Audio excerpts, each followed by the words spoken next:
to the grand launch of the 50th edition of the Metro Manila Film Festival. Welcome to our guests, friends from the media, and of course our MMFF Executive Committee. Hey, Belle! Hi, Jake, and hello everyone. Ngayong hapon, tayo ay nagsama-sama para tunghayan ang isa sa pinakamahalagang kaganapan sa kasaysayan ng pelikulang Pilipino. Ang selebrasyon ng paglulunsad ng ika-50 edisyon ng Metro Manila Film Festival. And this event is currently streamed live via the MMDA, MMFF official Facebook pages, and Manila PIO official Facebook page. 5 dekada ng pagbibigay kasiyahan sa ating mga kababayan sa pamamagitan ng mga dekalidad, nakakaaliw at di malilimutang mga pelikula. Tama, ngayong taon, ang tema ng ating pagdiriwang ay Sine Sigla sa Sigjona. Taon-taon nang inaabangan ng ating mga kababayan ang MMFF mula sa announcement ng mga kalahok hanggang sa star-studded float parade at most awaited gabi ng parangal. That's right, Belle, and this year is even more exciting because we are celebrating the golden era of MMFF. Hashtag MMFF50. Talagang masigla, hindi lamang ang mga sinehan, kung hindi ang buong industriya ng pelikula. Tama, but the excitement never ends for today's event dahil i-reveal natin ang first batch of official movie entries for the hashtag MMFF50. Excited na ba kayo? Yes! Excited na ba kayo? Okay. Alam kong maraming nag-aabang nito. And here to announce the first batch of official hashtag MMFF50 movie entries, let's call on MMFF Chairman, Attorney Romando Artes, Ms. Boots Anson Roa Rodrigo, Chairman Selection Committee, Attorney Rochelle Makapili Oona, Executive Director, and the Honorable Manila Mayor, Honey Lacuna Pangan.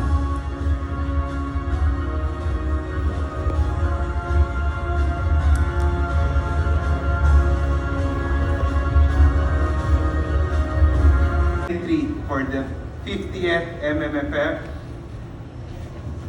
Mayor Honey Lacuna will announce. This is produced by ABS-CBN Film Production Inc. and the Idea First Company. Directed by June Robles Lana, written by Daisy Kayangan, Jumbo Albano, and June Robles Lana, and starring Vice Ganda, Gina Pareño, Eugene Domingo, Maris Racal, Jong Hilario, and Cocoy De Santos. This comedy film is about a mistaken identity which leads to a promising opportunity when designated breadwinner Bambi Salvador, played by Vice Ganda, heads home to her own funeral. Turns out, Bambi was robbed by a thief who eventually got into a horrific accident. Face crushed, but with all of Bambi's belongings, leaving the authorities and her family to presume it was her. With a 10 million insurance claim under her name on the line, Bambi may finally reclaim their home that was mortgaged due to piles of debt. Bambi, together with her dysfunctional family, decides to keep the ridiculous act of her death in order to claim money that will solve all their problems. Now, Bambi has 40 days to play dead to keep her family alive with or without her. And the breadwinner is...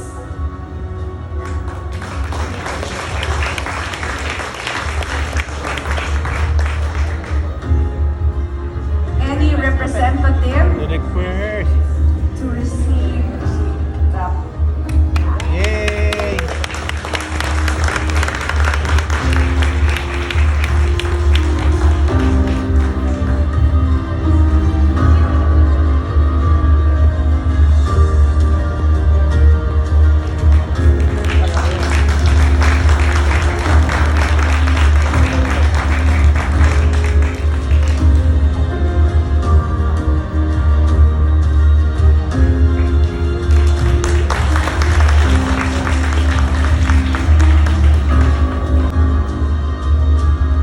Suspense drama film is about a notorious criminal, Domingo Zamora, imprisoned for the grisly murder of his sister and niece, who will soon be released from prison. as he had accumulated good conduct time through his stay in prison. But a newly assigned corrections officer, Javier Gonzaga, whose older sister was robbed and killed, takes a personal interest in making sure that the murderer remains behind bars no matter what it takes. Javier knows that Domingo is bad to the bone, and there's only one person in his life who was truly noble: his sister, whose green bones he still carries in a pendant. Will Javier succeed in proving his hunch, or will something unexpected happen inside the walls of San Fabian? The entry is produced by GMA Pictures, directed by Zip Dulay, written by Ricky Lee and Angeli Atienza, and starring Sofia Pablo and Dennis Trillo. Congratulations to Green Bones.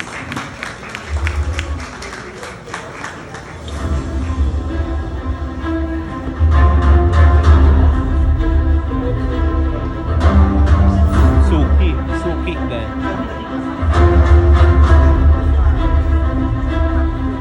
Yes.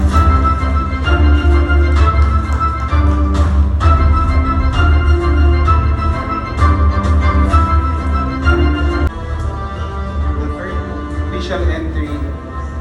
This horror film is about a team of adventurous celebrities who are invited to explore and film in Taiwan's infamous Xinglin Hospital, one of the most haunted locations in Southeast Asia. What was thought to be a unique opportunity for an adventurous and cutting-edge production quickly spirals into a horrifying ordeal, escalating to horrifying levels as the celebrities face paranormal phenomena. In every halls, room, and floors, reek presence that makes every inch of their bodies want to scream and escape. As tension rise, the group became fragmented because of their strong personalities, conflicting motivations, and they became pawns of a malevolent entity. The celebrities need to make difficult choices and sacrifices to survive their journey in the haunted hospital. Produced by Reality MM Studios Inc., directed by Kerwin Go, written by Kerwin Go, Dustin Celestino, Liovic Arceta, and starring Jane De Leon, Enrique Hill, Alexia Miro, and MJ Lastimosa. The movie is Strange Frequencies, Haunted Hospital.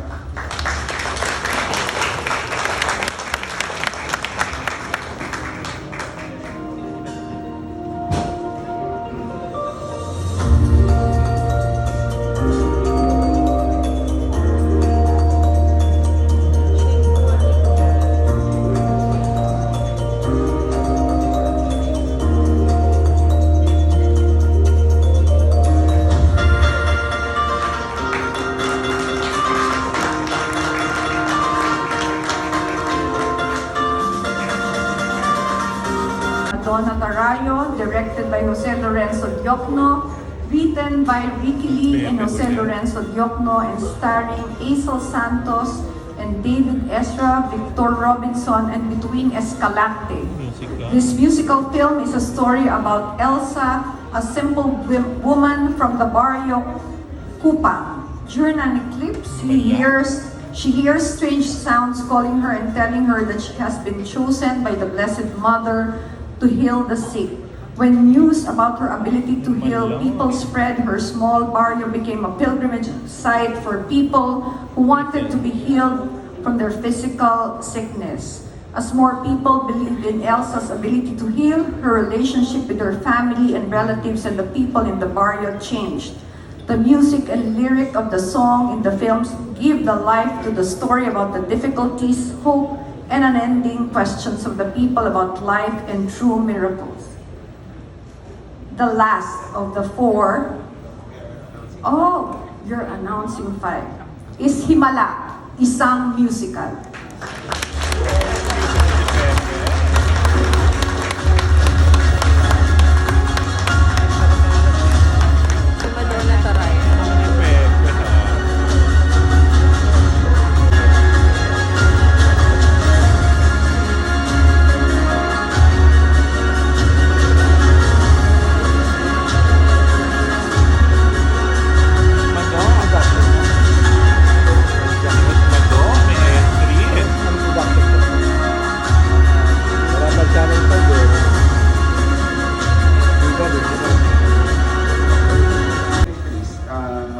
39.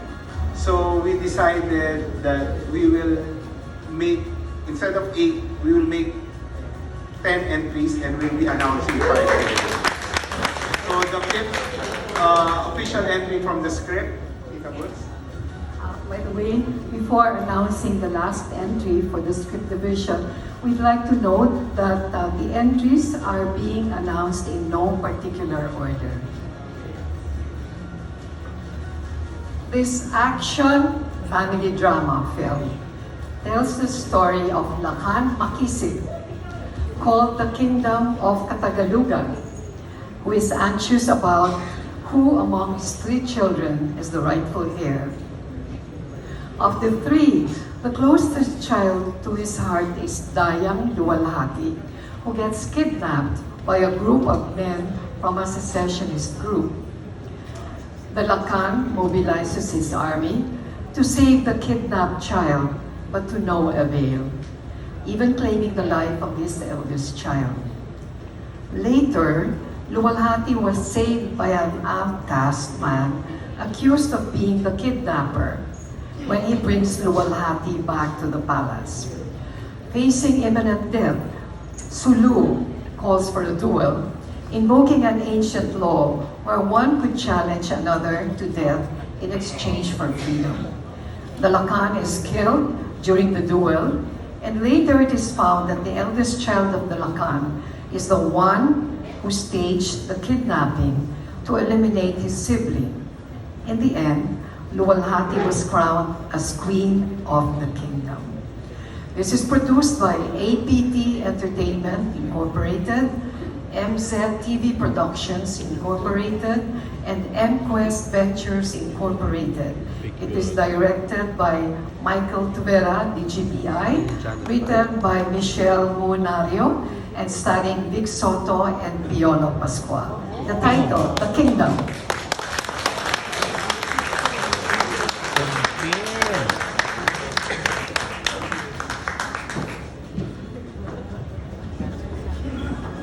Sino yung babaeng Luwalhati kaya?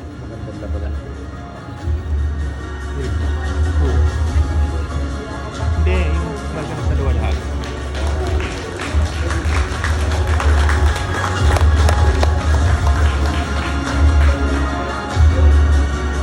Sunod pang updates sa mga iba pang mga pelikulang entries na kukumpleto sa roster ng MMFF50.